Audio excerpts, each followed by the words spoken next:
Grade 7 students. I am Teacher Cheryl and welcome to my virtual classroom. Today, we will be discussing about the types of musical notes and rests and their counts. We have here the musical notes and the musical rests. Whole notes and whole rests have 4 counts. Half notes and half rest has 2 counts. Quarter note and quarter rest has 1 count. 8 notes and 8 rest has 1/2 count. And 16th notes and 16th rest has 1/4 count. Now let us proceed to the dotted note count. The dot increases the value of the note by half of its own value. We have here a dotted whole note. What do you think is the value of a dotted whole note? If your answer is 6, you are correct. But why 6? Because whole note has 4 counts, and the value of the dot is the half of the note itself. Since this is 4, the value of the dot here is 2. So, 4 plus 2 equals 6. But it can also be 1 whole note and 1 half note. 4 plus 2 equals 6. And it can also be 3 half notes. Half note has 2 counts. So, 2 plus 2 plus 2 equals 6. Next is a dotted half note. What do you think is the value of a dotted half note? If your answer is 3, you're correct. But why 3? Because half note has 2 counts and the value of the dot next to it is 1. So, 2 plus 1 equals 3. But it can also be 1 half note and 1 quarter note. 2 plus 1 equals 3.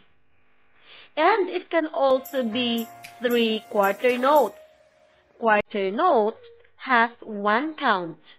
So, 1 plus 1 plus 1 equals 3.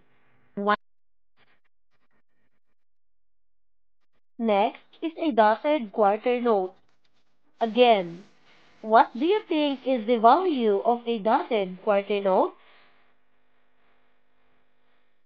If your answer is 1.5, you're correct.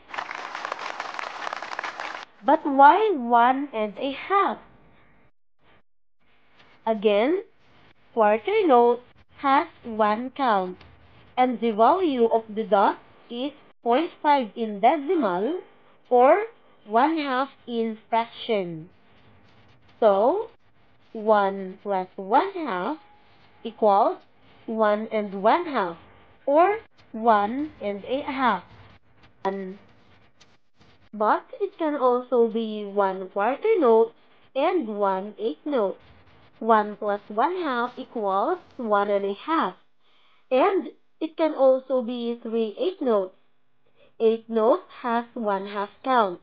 1/2 plus 1/2 plus 1/2 is 1.5 or 1.5 in decimal.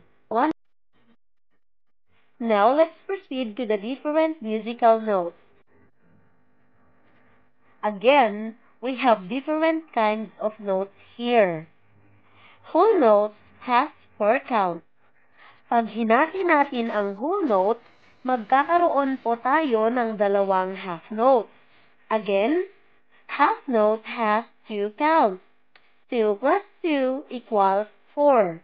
Ibig sabihin, mayroong dalawang half note sa isang full note. Ngayon, hatiin naman natin ang half note. Pag hinati natin ang half note, magkakaroon tayo ng dalawang quarter note. Quarter note has one count. 1 plus 1 equals 2. Ibig sabihin, mayroong dalawang quarter note sa isang half note. Mayroong 4 na quarter note sa isang whole note. Hatiin naman natin ang quarter note ay magkakaroon tayo ng dalawang eighth note na may 1/2 count. 1/2 plus 1/2 equals 1. 1/2 plus 1/2 equals 1. Again, 1/2 plus 1/2 equals 1. Ibig sabihin, there are 2 eighth notes in 1 quarter note. There are 4 eighth notes in 1 half note. And there are 8 eighth notes in 1 whole note. So, hatiin naman natin ngayon ang 8th note ay magkakaroon tayo ng dalawang 16th note na may 1/4 count. 1/4 plus 1/4 equals 1/2. 1/4 plus 1/4 equals 1/2. 1/4 plus 1/4 is 1/2. 1/4 plus 1/4 is 1/2. 1/4 plus 1/4 is 1/2. 1/4 plus 1/4 is 1/2. And 1/4 plus 1/4 is 1/2. Ibig sabihin, there are 2 16th notes in 1 8th note. There are 4 16th notes in 1 quarter note. There are 8 16th notes in 1 half note. And there are 16 16th notes in 1 full note. That ends our lesson for today. Thank you so much for watching, and please don't forget to like, share, and subscribe to my channel. Again, this is Teacher Cheryl. See you next week. Bye!